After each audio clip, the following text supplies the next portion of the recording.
Le sujet, il a été annoncé ce matin, l'esprit qui restaure et qui guérit. Et on va faire une lecture dans le psaume 147, au verset 3. Nous lisons cette parole de l'Écriture, cette promesse, cette vérité, ce fondement. Il guérit ceux qui ont le cœur brisé et il panse leurs blessures. Il guérit ceux qui ont le cœur brisé, il panse leurs blessures. On ne sait pas qui a composé ce psaume 147, mais à vrai dire, peu importe, ce qui est essentiel, c'est le contenu. Et dans les églises, en général, on parle souvent du salut. Amen. On parle de la sanctification, alléluia. On parle de prospérité, on parle de guérison physique. Et nous avons raison d'en parler. Parce que tout cela, nous avons en Jésus-Christ. Tout cela, nous avons en raison de l'œuvre accomplie par Jésus-Christ. Mais pour être plus complet, il nous faut aussi parler de la guérison intérieure. C'est aussi un message qui est là central, un message important, et qui est trop souvent placé de côté. Et quand ce n'est pas placé de côté, c'est complètement déformé. Mais dans sa première lettre aux Thessaloniciens, l'apôtre Paul nous explique que nous ne sommes pas simplement un corps, nous ne sommes pas simplement faits de chair, mais nous sommes esprit et âme. 1 Thessaloniciens chapitre 5 verset 23. Donc, c'est ainsi que Dieu nous a créés. Il nous a créés avec un corps. C'est notre enveloppe physique qui montre bien des fragilités. C'est vrai que plus on avance en âge, plus il y a de fragilités qui apparaissent. Vous avez remarqué cela? Quand je compare entre mes 15 ans et maintenant, c'est vrai qu'il y a quelques années, et je réalise que, oui, le matin, ça grince un peu de partout. Je ne sais pas pour vous. Voilà, j'y mets mince pourtant. Voilà. Mais ça grince. Notre corps montre quelques fragilités. Il en est ainsi, on fait depuis la chute. C'est ainsi. Le corps créé par Dieu est bon en soi, parce que ce que Dieu fait est parfait.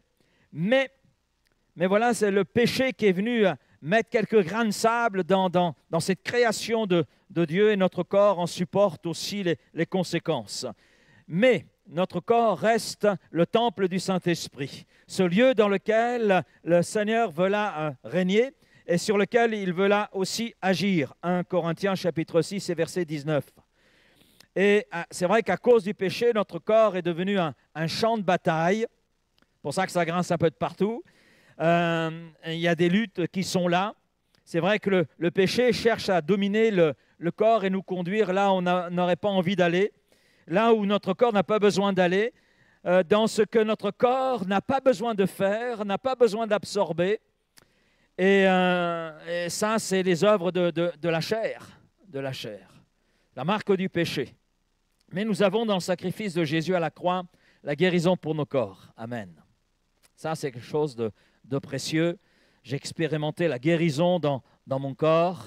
Et d'ailleurs, si le Seigneur n'avait pas manifesté sa grâce à mon égard, je ne serais pas là aujourd'hui. C'est aussi simple que cela. Mais je sais qu'il s'est manifesté, je sais à quel moment, je sais ce qu'il a fait. Et je crois et je le prêche que Jésus-Christ guérit encore aujourd'hui, se préoccupe des besoins de nos corps encore aujourd'hui.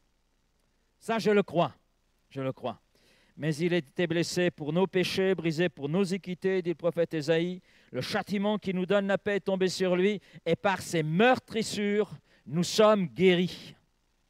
Ce n'est pas nous serons, ce n'est pas peut-être, c'est nous sommes guéris. Et l'apôtre Pierre, des siècles plus tard, dans sa première épître au chapitre 2, au verset 23, dira « Lui qui injuriait ne rendait point d'injure, maltraitait ne faisait point de menace, mais s'en remettait à celui qui juge justement, lui qui a porté lui-même nos péchés en son corps sur le bois, afin que, morts au péché, nous vivions pour la justice, lui par les meurtrissures duquel vous avez été guéris. » Là, c'est « vous avez été » parce qu'il y a eu l'œuvre de Jésus. L'œuvre de Jésus qui s'est là accomplie. Et dans ce tout est accompli à la croix, nous avons la guérison pour nos corps. Nous avons la réponse aux besoins de nos corps. Et si quelqu'un cet après-midi a besoin d'une guérison dans son corps, nous pourrons prendre le temps de prier pour cela. Amen. Et cela dans le nom de Jésus. Ensuite, il y a l'esprit. L'esprit, c'est la partie de nous qui communique avec Dieu, qui discerne, qui comprend la vérité spirituelle. Mais on s'aperçoit que notre esprit est aussi touché par le péché. Notre esprit est affaibli, troublé, encore obscurci. Et la guérison vient aussi toucher notre esprit. Et puis il y a l'âme. L'âme, c'est notre personnalité, ce que nous sommes. Pensée, émotion, volonté. Et c'est là que la parole de Dieu veut aussi opérer une œuvre. C'est là dans notre âme qui est également touchée par le péché. Le péché touche notre corps, touche notre âme, il touche notre esprit, il touche notre personne dans son ensemble. Et Dieu veut intervenir dans notre personne, dans son ensemble. Nos pensées, nos émotions, notre volonté, ce qui fait notre personnalité, s'est trouvé abîmé, affecté par le péché. Mais si notre âme est blessée, c'est ainsi tout notre être qui souffre. Nous sommes une personne entière. Je parle de corps, âme, esprit, mais c'est une entièreté. Et lorsque Christ a donné sa vie sur la croix, c'est pour la guérison de notre personne dans son entièreté. Beaucoup de chrétiens sont sauvés, amen, mais ne sont pas libres. Aïe. Ils aiment Jésus, mais ils vivent avec des blessures intérieures. Dans leur âme, il y a des blessures. Et ça affecte leur esprit, mais ça affecte aussi leur corps. Des blessures intérieures non guéries provenant du passé, ce sont parfois des souvenirs d'abus, c'est des humiliations, le rejet, la trahison. Et ces blessures deviennent des racines amères dans certaines situations, et qui empêchent la joie, la paix, cette pleine liberté et croissance spirituelle que nous avons en Jésus-Christ. Mais Dieu en Jésus-Christ et par son esprit veut atteindre ces trois dimensions de notre personne et apporter une pleine guérison, une pleine libération. Parce que le but de Dieu, c'est que nous soyons libres. C'est pour la liberté que Christ nous a affranchis. Qu'est-ce que la guérison intérieure? La guérison intérieure, c'est l'œuvre du Saint-Esprit qui vient restaurer notre âme blessée, notre âme marquée, dominée par le péché. Bien sûr, la guérison intérieure ne remplace pas le salut, je dirais, ça complète le salut. C'est inclus dans le salut. Le salut, c'est la préoccupation de Dieu pour l'entièreté de notre personne, corps, âme et esprit. C'est ça le salut. Et la guérison intérieure concerne notre mémoire, concerne nos émotions, nos pensées profondes, notre être profond.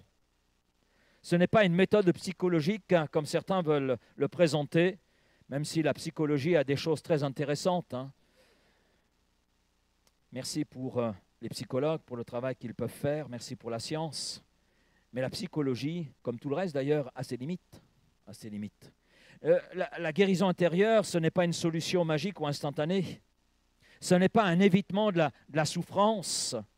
Non, c'est un chemin de vie avec Jésus qui, par le Saint-Esprit, porte son action là où nous-mêmes ou qu'une autre personne ne peut agir, ne peut intervenir. Et en cela, nous avons besoin du Saint-Esprit. Même les psychologues, les médecins reconnaissent à certains moments, on ne peut rien pour vous, on ne peut rien faire.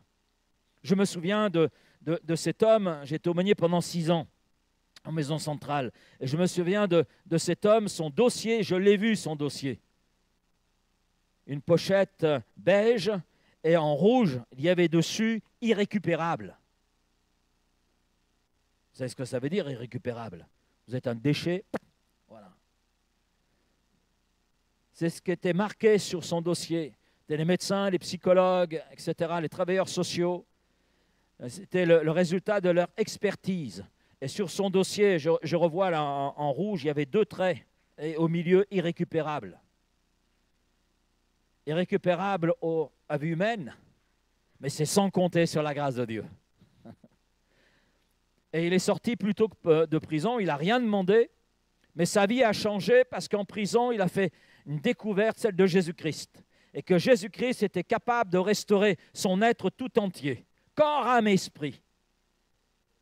Et aujourd'hui, eh bien, il va dans les prisons, il va même en Afrique témoigner que d'un irrécupérable, le Seigneur le change, le transforme. parce qu'il le récupère. Le péché fait de nous des déchets que le Seigneur vient nettoyer, restaurer, guérir et transformer pour sa gloire. La guérison intérieure, c'est un processus spirituel par lequel Dieu, par l'intermédiaire du Saint-Esprit, restaure ces blessures profondes de notre âme, qui sont souvent causées par des traumatismes, des rejets, des abus, des peurs, des culpabilités, des souffrances du passé.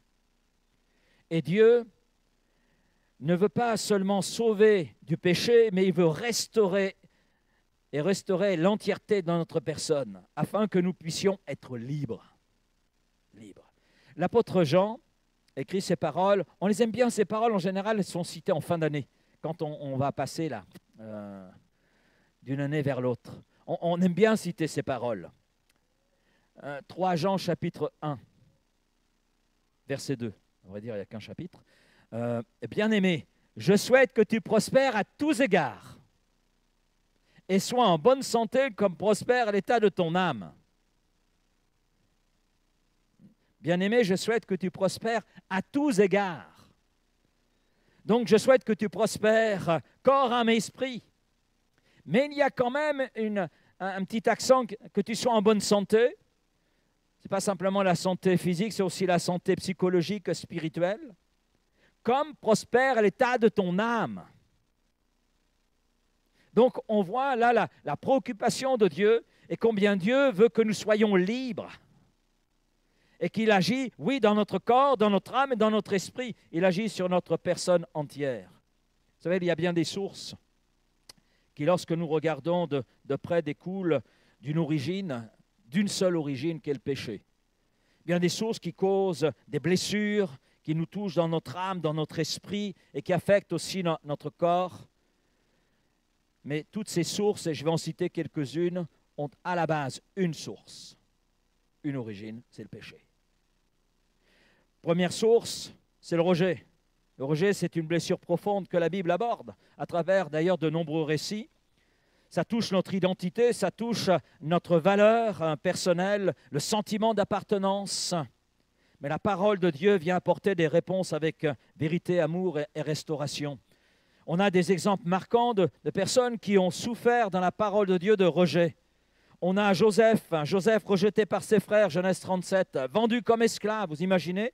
Vous êtes vendu par les membres de votre famille comme esclave à des étrangers. C'est terrible. C'est terrible. Mais Joseph, qui a vécu ce rejet, a été élevé par Dieu lui-même. Élevé par Dieu lui-même.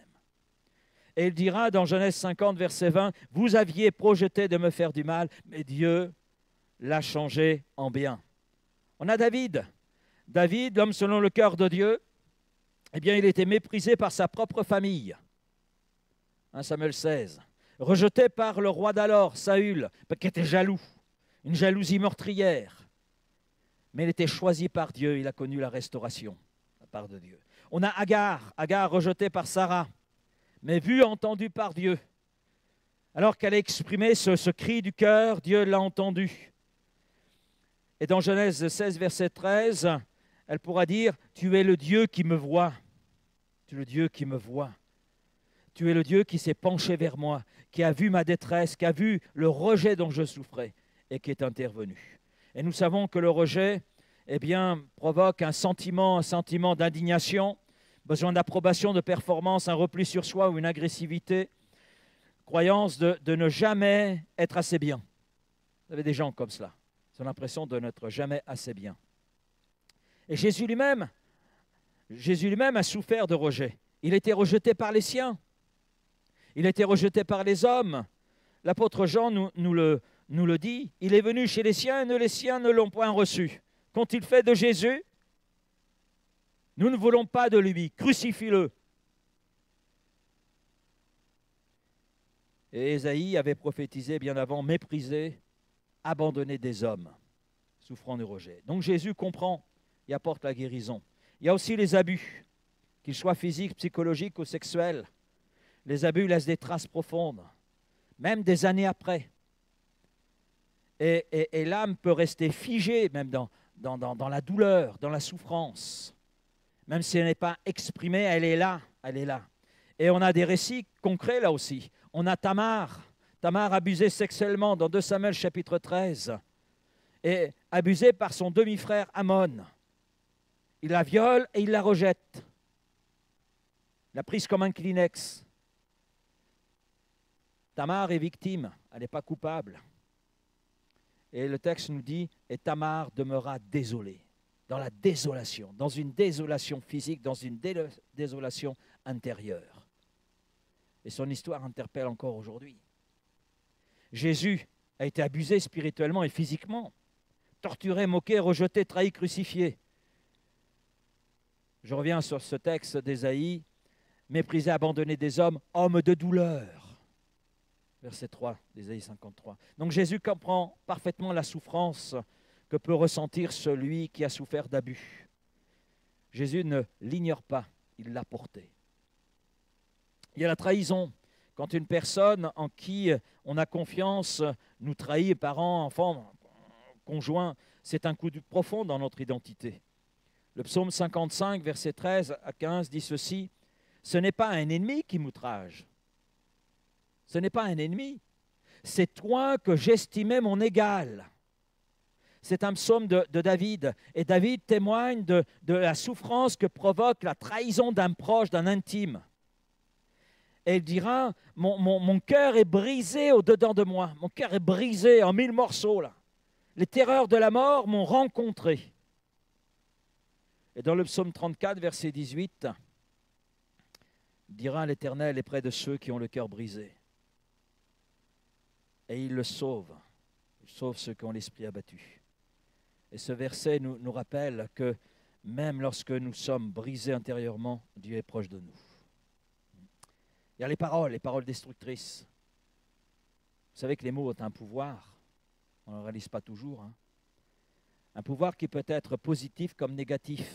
Il y a un proverbe chinois qui dit ceci, on peut guérir d'un coup d'épée, mais guère d'un coup de langue. Une insulte, une moquerie peut marquer un enfant à vie. Il faut quelquefois des années pour s'en sortir. Des années.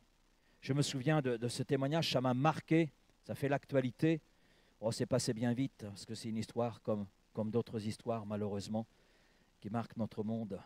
De ce professeur qui a été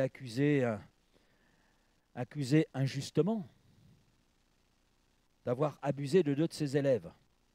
Les 2 élèves ont témoigné.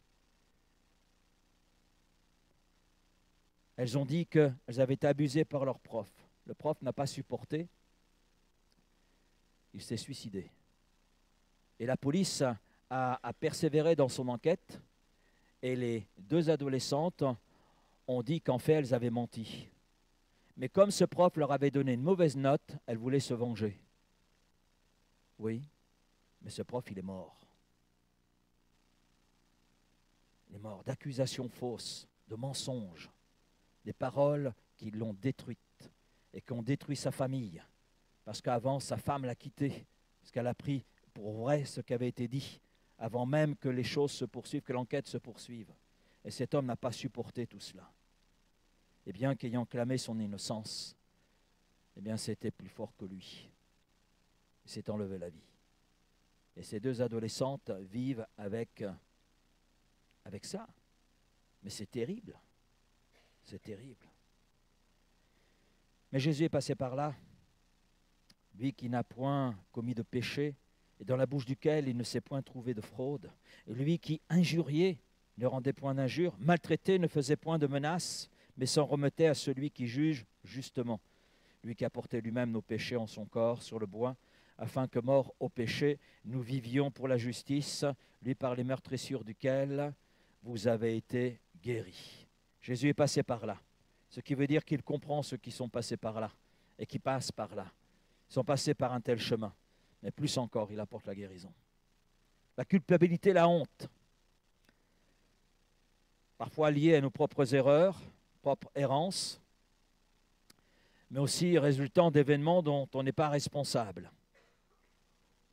Dans Romains 8:1, il n'y a donc maintenant aucune condamnation pour ceux qui sont en Jésus-Christ.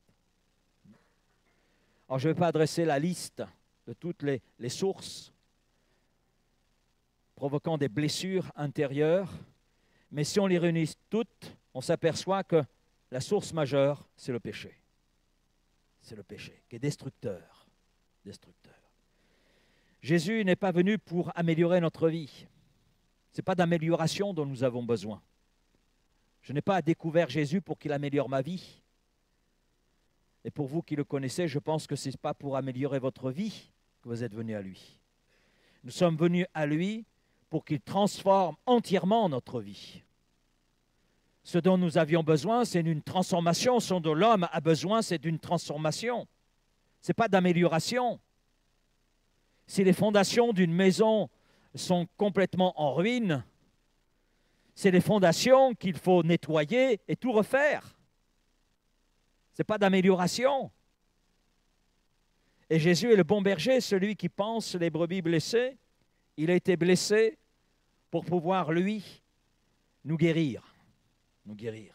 Ses souffrances sont nos guérisons. Trahi par Judas Iscariote, trahi par Simon-Pierre, trahi par ses disciples qui l'ont abandonné à un moment où il avait besoin d'eux. Mais Jésus est capable de nous guérir de la trahison. Renié, oui, il l'a été. Rejeté, il l'a été. Et en Jésus-Christ, nous avons la guérison du rejet. Il faut être humilié. Pourquoi a-t-il supporté cela? Pour nous guérir de la honte. Crucifié publiquement, nous guérir de la peur. Ésaïe 61, les 3 premiers versets disent ceci, et Jésus lui-même les reprendra dans Luc 4, 18. L'Éternel m'a oint pour publier une bonne nouvelle aux malheureux, pour guérir ceux qui ont le cœur brisé.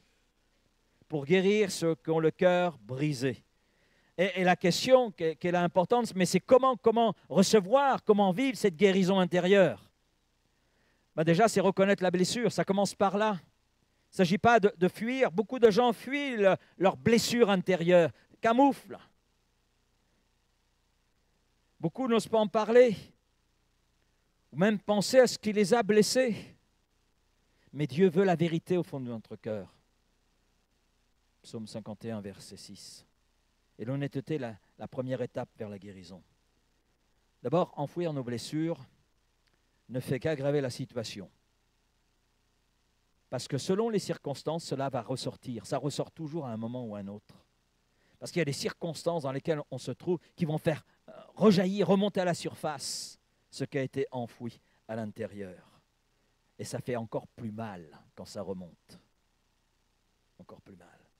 Et ce n'est pas ce que Jésus veut pour nous. Au contraire, il veut que nous affrontions nos blessures et qu'en lui, nous trouvions la guérison. En lui apportant justement ces blessures. Le rejet, soit familial, scolaire, amical, conjugal, les abus verbaux, émotionnels, etc. La trahison, les paroles destructrices, la culpabilité, la honte. Ces blessures deviennent des forteresses si elles ne sont pas amenées aux pieds de Jésus-Christ, qui, lui, s'est chargé de ces blessures. Mais si nous les amenons à la lumière de Christ, lui alors pourra agir. Le Saint-Esprit en nous pourra guérir ce que nous avons caché, pourra intervenir sur ce qui nous fait mal, nous ronge intérieurement, mais qui affecte aussi tout le reste de notre personne. Ça affecte nos relations, ça affecte notre comportement, notre caractère. Mais le Saint-Esprit en nous veut la guérir. Guérir ce qui a été brisé, ce qui a été abîmé. Le psalmiste dans le psaume 139 dira « Sonde-moi, ô Dieu, et connais mon cœur ». C'est la première étape. Le Saint-Esprit veut te guérir en profondeur, pas simplement en surface. Le Saint-Esprit, ce n'est pas un technicien de surface. C'est un technicien qui nettoie en profondeur. Amen. Et il a habilité pour le faire. Et il sait comment faire. Ensuite, la surface se trouve nettoyée. Quand à l'intérieur c'est nettoyé, eh bien, ce qui est sale n'a plus besoin de remonter. C'est nettoyé, c'est propre. Alors ne cache plus tes blessures, ouvre ton cœur à Jésus et laisse le Saint-Esprit te saisir, te remplir. Parce que ce que le Saint-Esprit touche, il le transforme. Ensuite, il s'agit de pardonner sincèrement. Vous savez, le pardon est la clé spirituelle de la guérison. Même les psychologues le reconnaissent et l'expriment. Et Jésus nous demande de pardonner. S'il y a une chose qui est difficile, c'est le pardon. Le Seigneur ne s'y trompe pas d'ailleurs. Et il y en a un d'ailleurs qui avait quelques petits soucis avec ça. Combien de fois devrais-je pardonner là à chaque fois, c'est nécessaire. Oui, c'est-à-dire 70 fois, 7 fois.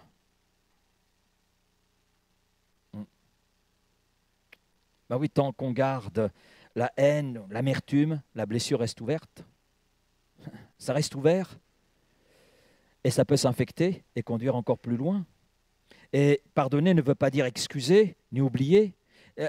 Pardonner, c'est libérer l'autre et se libérer. Se libérer. Se libérer soi-même. Le pardon ne justifie pas le mal. Non, ce n'est pas ça. Mais brise le lien avec la douleur. La douleur. C'est une décision, ce n'est pas une émotion, le pardon. Mais c'est là un point essentiel vers la guérison intérieure. Et le Seigneur nous aide par son esprit à pardonner. Et vous allez me dire, mais non, ce n'est pas moi la victime. Ce n'est pas moi le coupable, je suis la victime. Donc ce n'est pas à moi de pardonner. Ben si. Si. Si tu es blessé, c'est justement que tu as besoin de pardonner. Même si tu es la victime. Pardonner celui ou ceux qui t'ont fait du mal. Le chemin de la guérison passe par là. Il n'y en a pas d'autre. Il n'y en a pas d'autre. La suite du chemin, c'est renoncer au mensonge. Je ne sais pas si vous avez remarqué, mais chaque blessure en nous crée un mensonge. Crée un mensonge. Il y a des paroles que j'ai entendues enfant qui m'ont affecté durant tout mon cheminement. Et j'en suis arrivé à un mensonge. Je ne vaux rien. Ben oui, parce qu'on m'a dit tout petit que j'étais un bon à rien. Donc j'ai cru. C'est venu s'inculquer, c'est venu s'imprimer en moi. Et à partir de là, je ne vaux rien. C'est un mensonge. Pour d'autres, selon la blessure, ça va être « je suis condamné ». Pour d'autres, c'est « je suis tout seul, je suis tellement différent des autres que… » Pour d'autres, c'est « je ne peux pas m'en sortir ». D'autres vont dire « je suis maudit », etc. Il y a toutes sortes de mensonges qui résultent des blessures qui sont là entretenues. Et ce qu'il nous faut, c'est remplacer les mensonges par la vérité. Vous connaîtrez la vérité, dit Jésus, et la vérité vous rendra libre. La vérité, c'est Christ. La vérité, c'est la parole de Christ. Et lorsqu'on laisse cette parole de Christ pénétrer notre cœur, pénétrer notre être intérieur, on la laisse faire son effet, eh bien, la vérité s'imprime en nous et le mensonge s'en va. Et je sais qu'aujourd'hui, je vaux quelque chose. J'ai de la valeur. J'ai de la valeur. Sinon, Jésus-Christ n'aurait pas donné sa vie pour moi. C'est là que l'on mesure notre valeur. Eh oui. Et puis, la suite du chemin, c'est inviter le Saint-Esprit. Parce que la guérison intérieure, ce n'est pas un chemin, un travail humain. Avant tout, c'est un chemin avec le Saint-Esprit. C'est lui qui produit cette transformation intérieure. Elle vient de lui et par lui. Et c'est là que nous avons besoin de prier, peut-être dans certaines situations de crier. Quand le Saint-Esprit, après un temps de marche, m'a invité vivement. On a des invitations qui sont plus pressantes que d'autres. Je ne sais pas si vous l'avez remarqué cela, de la part du Saint-Esprit, non? Et là, il y avait une invitation assez pressante. Il s'agit d'aller voir mon père pour lui demander pardon. Pardonner quelqu'un qui ne vous connaît pas et que vous ne connaissez pas. Ce n'est pas évident, hein? Ce n'est pas évident. Mais c'est là que le Saint-Esprit nous aide. Et quelquefois, ça nous pousse à dire « Seigneur, ce n'est pas possible », on crie à lui. Mais c'est là que le Saint-Esprit vient agir. Et il est bon de laisser le Saint-Esprit travailler en soi en vue de la guérison. Quels sont les fruits de la guérison intérieure? Vous savez, l'âme qui est guérie, eh bien, elle trouve la paix. Première chose qu'elle trouve, la paix. Une paix intérieure. Cette paix qui surpasse toute intelligence, cette paix qu'on ne peut pas expliquer, mais qui est là et qui fait du bien. On est libéré de réactions incontrôlées, de peur, de colère, de jalousie. Et puis, notre identité se trouve restaurée. On sait qui nous sommes. Je m'appelle Laurent, je suis enfant de Dieu. Amen. J'ai la vie éternelle. J'ai été pardonné de tous mes péchés. Ça, c'est la meilleure identité qui soit. Homme libre. Même si je suis marié, je suis libre. Et ma femme aussi. Ouais, libre en Jésus-Christ. Libre par l'action de Jésus-Christ dans nos vies. Parce que nous avons été restaurés par lui. Et puis, on apprend à aimer. On retrouve une joie. La joie du salut. La joie de cette grâce qui nous accompagne jour après jour. Et parfois même, le corps guérit aussi. La guérison intérieure produit bien souvent dans certaines situations une guérison intérieure. Il y a des migraines, il y a des insomnies, il y a des eczémas. Je ne suis pas spécialiste en la matière, mais je sais, il y a des choses comme cela qui sont les conséquences de blessures intérieures. Et combien de gens ont trouvé une guérison intérieure par l'action du Saint-Esprit, et ensuite, ce qui était eczéma, migraine, etc., tout s'est trouvé comme évaporé, comme par hasard. Nous sommes personnes entières, corps, âme, esprit.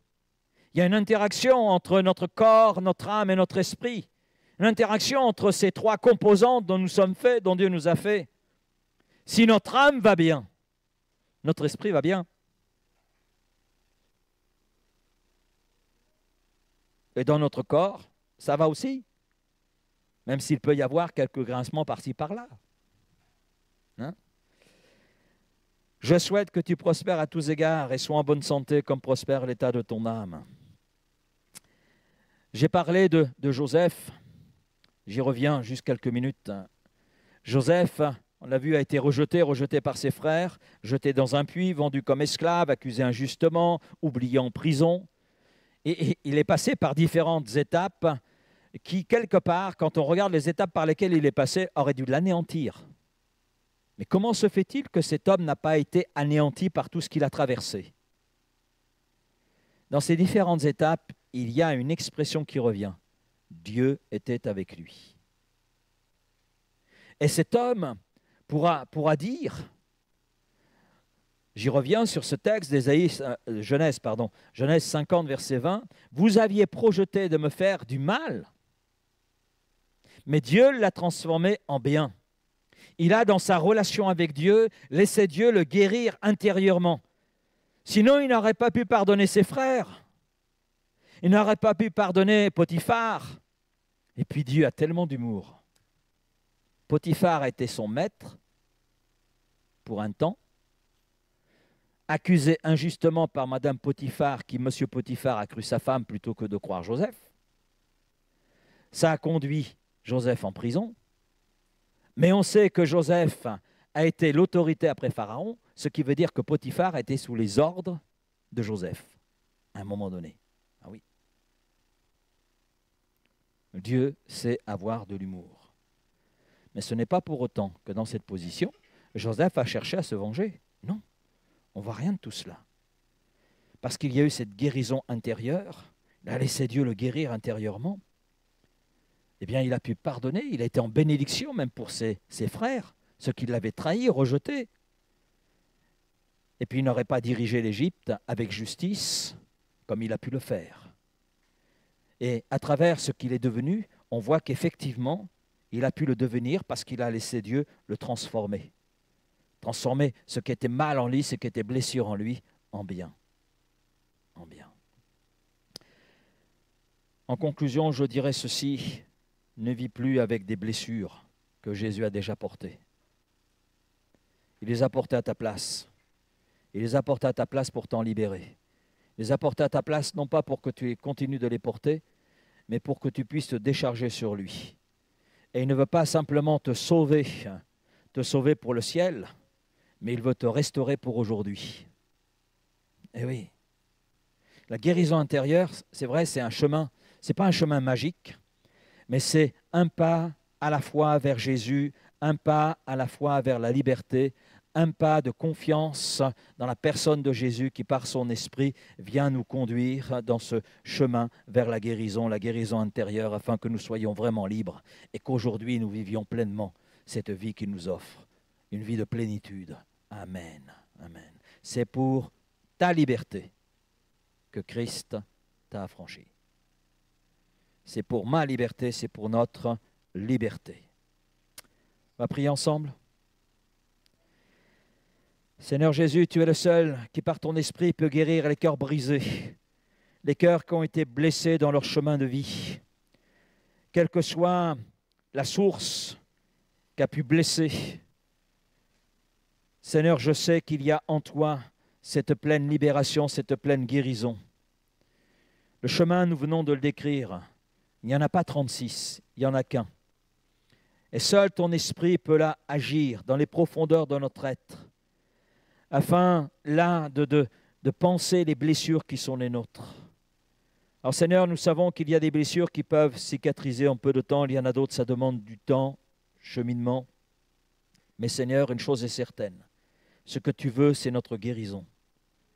Ce que tu veux, c'est que nous soyons vraiment libres, que dans notre corps, notre âme et notre esprit, nous vivions cette liberté qu'il y a en toi. Alors, cet après-midi, Seigneur, je te prie, guéris un cœur, restaure, oui Seigneur, libère. Je te prie d'être là à l'œuvre par ton esprit.